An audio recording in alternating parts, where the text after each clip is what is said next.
An applause like that means to me that you know how good Jesus is, yeah?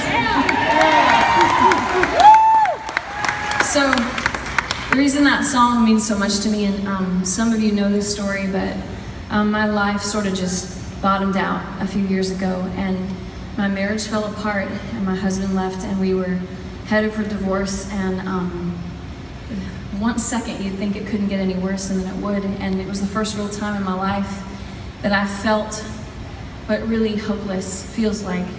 I thought I knew, but everything else sort of seemed like a cakewalk until that point in my life. And if you can imagine, just from a visual standpoint, sort of my life kind of going up in flames.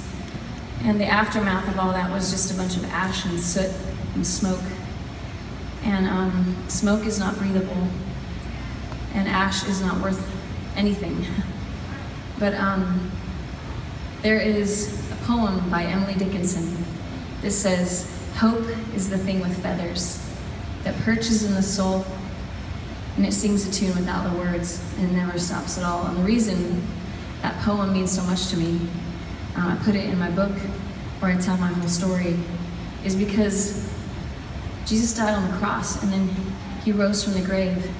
And resurrection is not just something that we talk about at Easter. Resurrection is a living, breathing, happening every single day kind of thing. And because of that, there's always hope.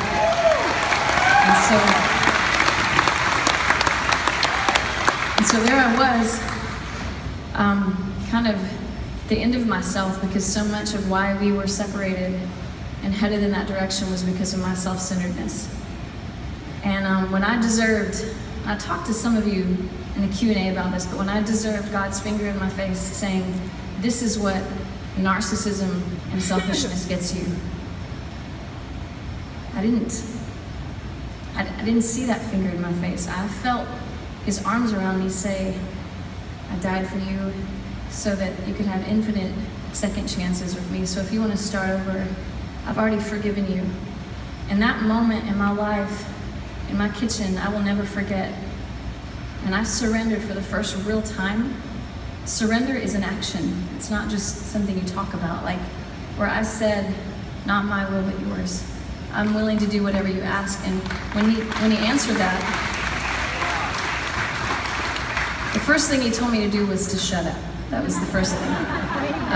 James 1:19, which is be slow to speak and quick to listen, which gave birth to this next song. But the best part of that story is that 18 months after we separated, it's just the most exciting thing that's ever happened to me, is the evil was just put right in his place. Because God doesn't need our permission, and he also doesn't need us, but he wants us, and he wants our permission to fight for us. So when I surrendered to that and I gave him the gloves, he took them off.